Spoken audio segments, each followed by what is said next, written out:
കാണൂ പരസ്യരഹിതമായ ഏറ്റവും പുതിയ എപ്പിസോഡുകൾ.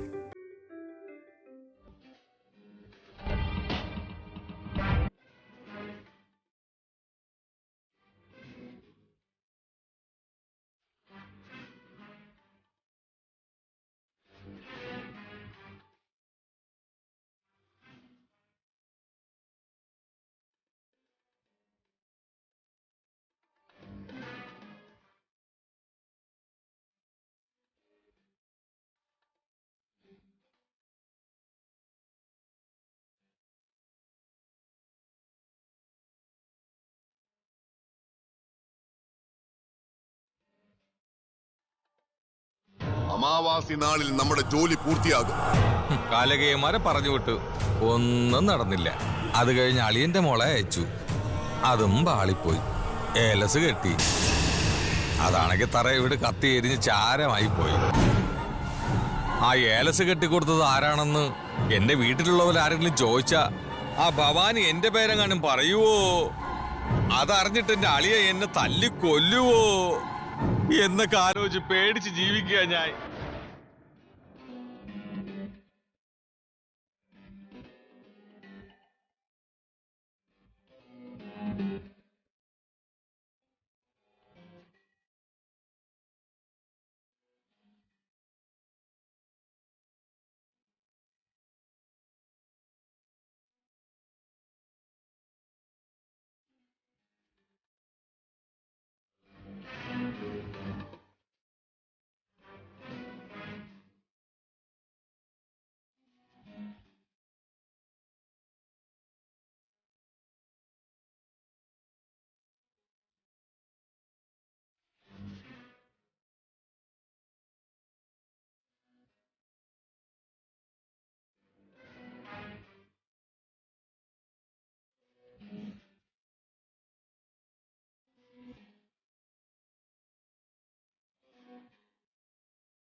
ആരോടും പറയാതെ ഇവളിത് എവിടെയാ പോകുന്നത്? ഇനി ചിലപ്പോ ആ മന്ത്രവാദി ഇവളെ വശീകരിച്ചുകൊണ്ട് പോകുന്നതായിരിക്കും. ശരിക്കും ഇവിടെ എന്താ സംഭവിക്കുന്നത്?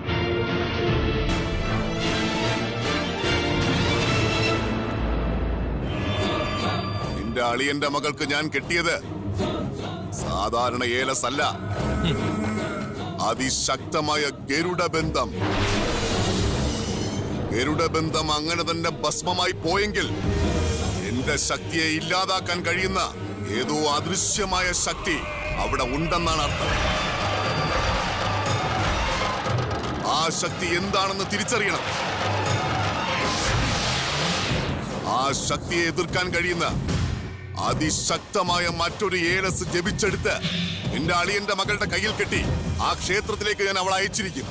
അല്ല ഗുരുവര്യ, അവരെ ഇവരെയൊക്കെ പറഞ്ഞു വിടുന്നതിന് പകരമുണ്ടല്ലോ, നിങ്ങൾക്ക് തന്നെ ആ ക്ഷേത്രത്തിനുള്ളിലേക്ക് പൊക്കൂടെ ഗുരുവര്യ? ഈ ലോകത്തിൽ ആർക്കും വിലമതിക്കാനാവാത്തത്ര ഇതികുംഭമെല്ലാം നാഗഗണങ്ങളാണ് ഇതുവരെയും സംരക്ഷിച്ചിരുന്നത്.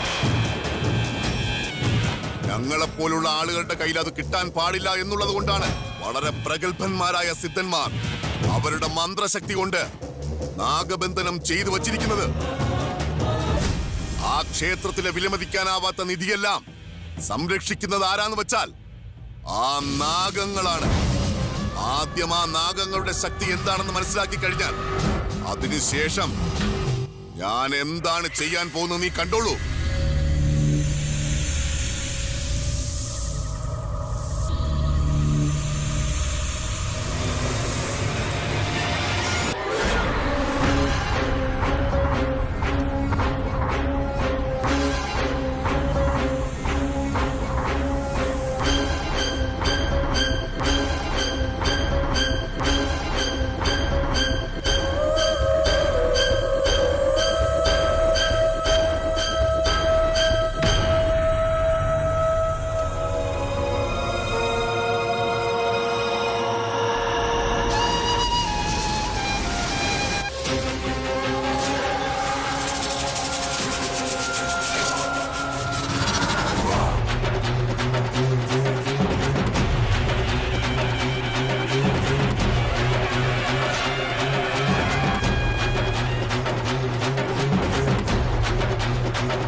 ഭവാനി വേറെങ്ങോട്ടാണല്ലോ പോകുന്നത്.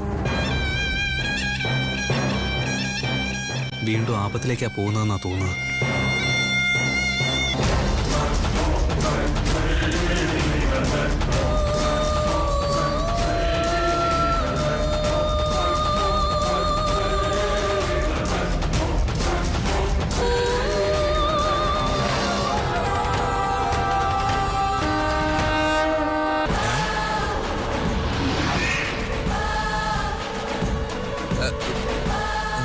എന്റെ തനി നിറയവള അറിഞ്ഞ അതോടെ എല്ലാം തീരും. മോളെ ഭവാനി, എന്തിനാ മോളെ ഇങ്ങോട്ട് വന്നത്? ഞാനിപ്പോ വന്നതുകൊണ്ടാ ഇയാളുടെ തനി സ്വരൂപം എനിക്ക് മനസ്സിലായത്. ഞാൻ അന്ന് നിങ്ങളെ കാണാൻ വന്നപ്പോ ഭക്തിയോടെ തൊഴുതു നിൽക്കാൻ തോന്നുന്ന സ്വാമിയുടെ രൂപമായിരുന്നു. ഇപ്പോഴോ ചുടുകാട്ടിലെ പൂജയും മന്ത്രവും ചെയ്യുന്ന മന്ത്രവാദിയെ പോലെയുണ്ട്. നിന്റെ ഒരു ഗെറ്റപ്പും സെറ്റപ്പും ഇതെല്ലാം നിനക്ക് വേണ്ടിയാ കുട്ടി. Shut up. നീ പറയുന്നതൊക്കെ വിശ്വസിക്കാനായിട്ട് ഞാൻ എന്താ ഭ്രാന്തിയാണെന്നാണ് വിചാരിച്ചേ?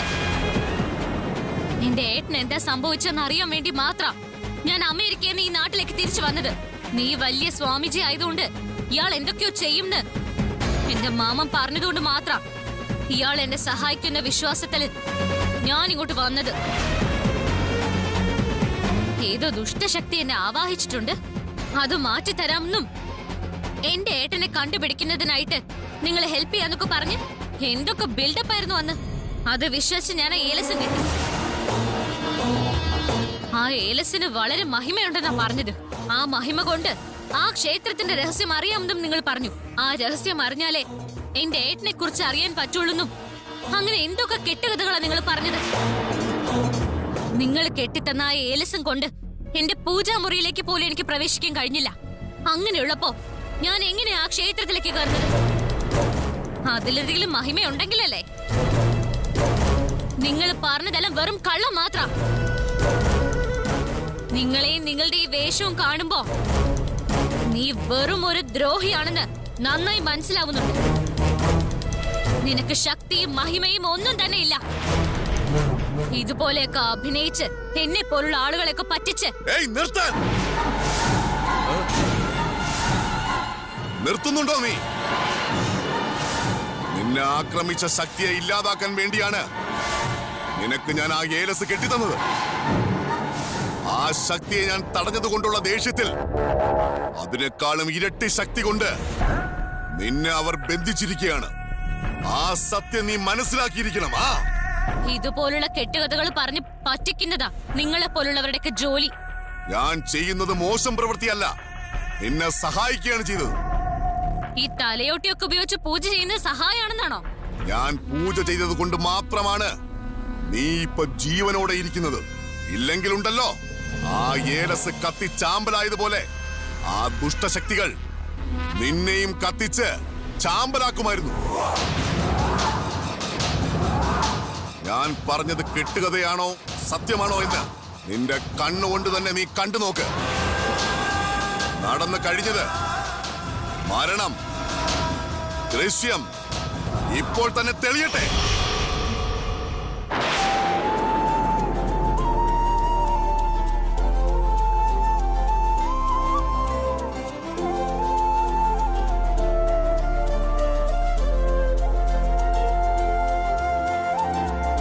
ചെല്ലം ചെല്ലം കുഞ്ഞിപ്പൂവേ, പൊന്നിൻ കണിയാണു നിൻ ചിരി.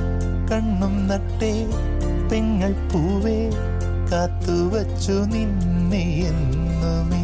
മനസ്സിന്റെ നാലകങ്ങളിൽ കുറുമ്പുള്ള തുമ്പിയായി, കൊലുസിന്റെ താളമേകി നീ പറന്നു വന്നിടവേ. ഏട്ടന്റെ നെഞ്ചിലെ താരാട്ടിന്നീണമല്ലേ. ചെല്ലം ചെല്ലം കുഞ്ഞിപ്പൂവേ, പൊന്നിൻ കണിയാണു നിൻ ചിരി. കണ്ണും നട്ടേ പെങ്ങൾ പൂവേ, കാത്തുവച്ചു നിന്നെ എന്നുമേ.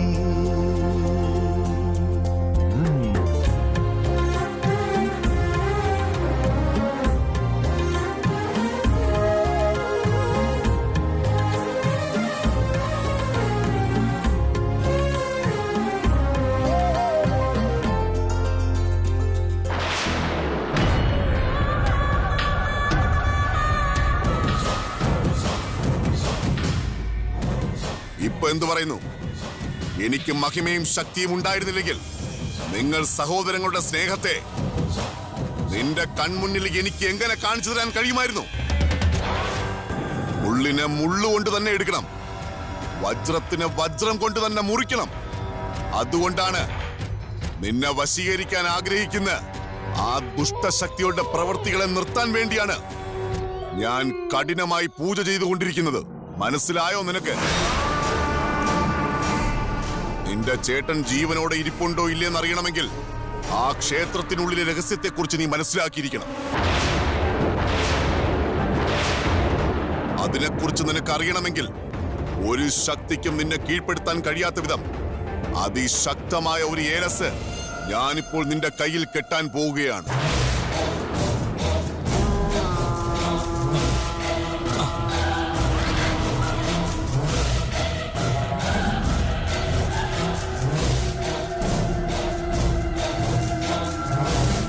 ഇവിടെ വന്നിരിക്കുക. നിന്റെ ചേട്ടനെ കുറിച്ച് അറിയണമെന്ന് ആഗ്രഹമില്ലേ?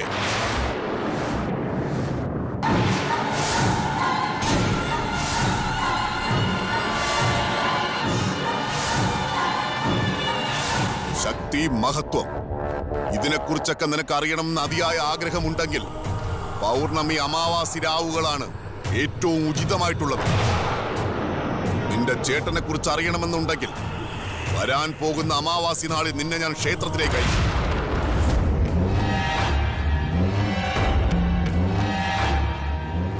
ഒരു ദുഷ്ടശക്തിയും നിന്റെ പ്രയത്നങ്ങൾക്ക് ഭംഗം വരുത്താതിരിക്കാൻ ഞാൻ നിന്റെ കയ്യിൽ ഏലസ് കെട്ടിത്തരാം. ഏലസ് കെട്ടട്ടെ? കെട്ടിക്കോളൂ.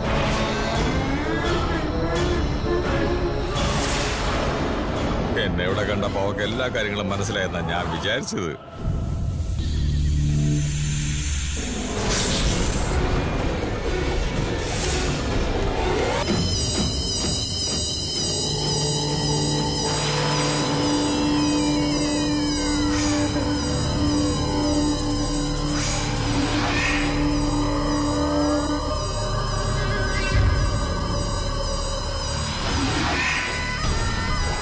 പുറത്തുനിന്നും ആരോ നമ്മുടെ ഈ സന്നിധിയിൽ ഇപ്പോൾ വന്നതുപോലെ തോന്നുന്നു. വന്നിരിക്കുന്നത് നമ്മുടെ ശത്രുവാണെന്നാണ് എനിക്കിപ്പോൾ കാണാൻ കഴിയുന്നത്. എന്ത് പറ്റി ഗുരുവരിയ? ഒരു നിമിഷം പോലും താമസിക്കാതെ ഉടനെ നിങ്ങൾ ഇവിടുന്ന് പോകണം. പെട്ടെന്ന് പൊയ്ക്കൊള്ളാൻ. അപ്പൊ ഏലസ് സമയമാകുമ്പോൾ തരാം. ഇപ്പൊ വിളിച്ചോണ്ട് പോകാം. മോളെ ഭവാനി, മോളെ നമുക്ക് പോവാം. എന്തുപറ്റി? ക്ഷേത്രത്തിലേക്ക് പോകാനായിട്ട് ഏലസ് തരാന്ന് പറഞ്ഞിട്ട് കെട്ടുന്നതിന് മുൻപ് തന്നെ പോകാൻ പറയുന്നത് എന്തിനാ? ദുഷ്ടശക്തികൾ ആരോ നമ്മുടെ ഈ പ്രദേശത്ത് വന്നിട്ടുണ്ട്. ഇനി നിങ്ങൾ ഇവിടെ ഉള്ളത് നല്ലതല്ല. വേഗം പൊയ്ക്കോ. ഇപ്പൊ നല്ല സമയമല്ല മോളെ. നല്ല സമയം വരുമ്പോ അദ്ദേഹം വിളിച്ചോളൂ. വാ, നമുക്കിപ്പോ പോവാം. വാ, പോകാൻ. പോയിട്ട് വരാം ഗുരുവരിയ. ഓം ഭീം ഭം കപാലിക വാ.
വല്ലിക്കെന്തോ ആപത്ത് സംഭവിച്ചതുപോലെ തോന്നുന്നല്ലോ.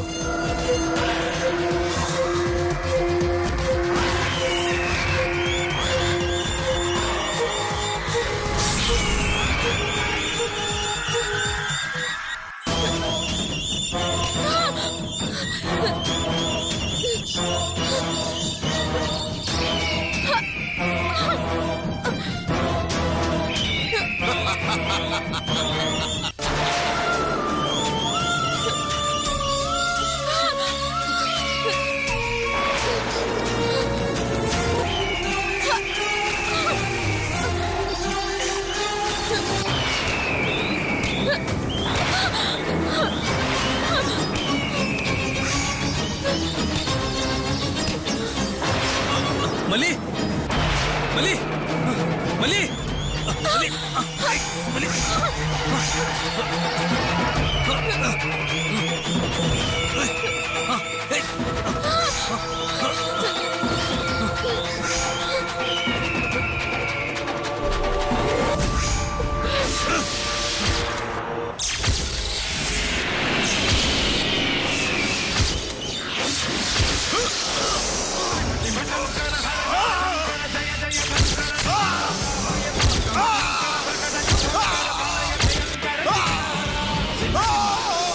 ഗുരുജി ഗുരുജി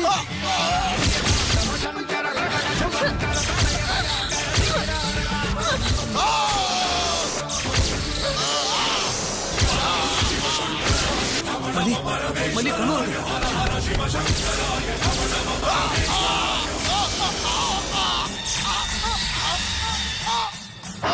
ഗുരുജി അയ്യോ അയ്യോ ഗുരുജി എന്ത് പറ്റി ഗുരുജി അയ്യോ ഇതെന്ത് പറ്റി എന്ത് പറ്റി ഗുരുജി ഗുരുജി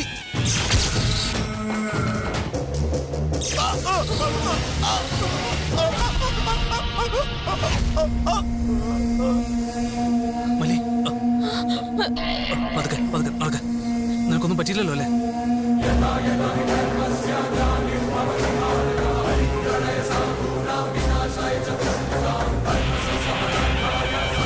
മലി സൂക്ഷിച്ച്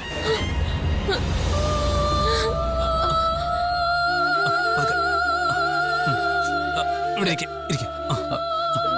മല്ലി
ഓക്കെ മല്ലി മല്ലി അറിയോ ഓക്കെ ഓക്കെ അല്ലേ നിനക്ക് ഔഷധക്കൂട്ടൊക്കെ അറിയാവോ അറിയാം പല സ്ഥലങ്ങളിലുള്ള ഔഷധ ഗുണമുള്ള ചെടികളെ റിസർച്ച് ചെയ്ത് പുതിയ മെഡിസിൻസ് കണ്ടുപിടിക്കുന്ന ജോലി എന്റേത് മല്ലി നിനക്ക് വലിയ മുറിവൊന്നും പറ്റിയിട്ടില്ല അതുകൊണ്ട് തന്നെ പെട്ടെന്ന് ഭേദമാവും നീ പേടിക്കണ്ട കേട്ടോ ഞാൻ കറക്റ്റ് ടൈമിൽ അവിടെ എത്തിയോണ്ട് കുഴപ്പമില്ല അല്ലെങ്കിൽ വലിയ ആപത്തുണ്ടായേനെ നിനക്ക് അതൊക്കെ പോട്ടെ മല്ലി ഇവിടെ ഈ കാട്ടിൽ നിനക്ക് എന്താ പരിപാടി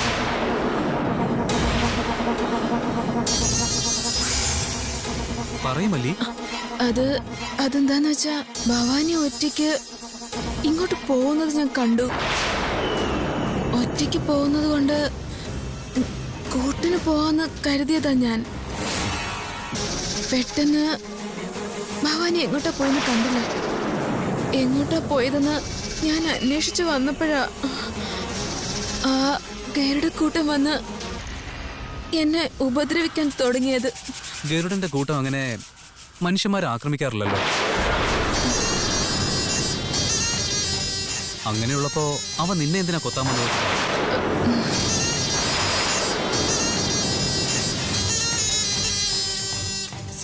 സാധാരണ നമ്മൾ കണ്ടുവരുന്നത് ചെറിയ ചെറിയ പക്ഷികളെ താഴെ വന്ന് റാഞ്ചി എടുത്തോണ്ട് പോകുന്നതാ ആ പിന്നെ പാമ്പുകളെ തിന്നും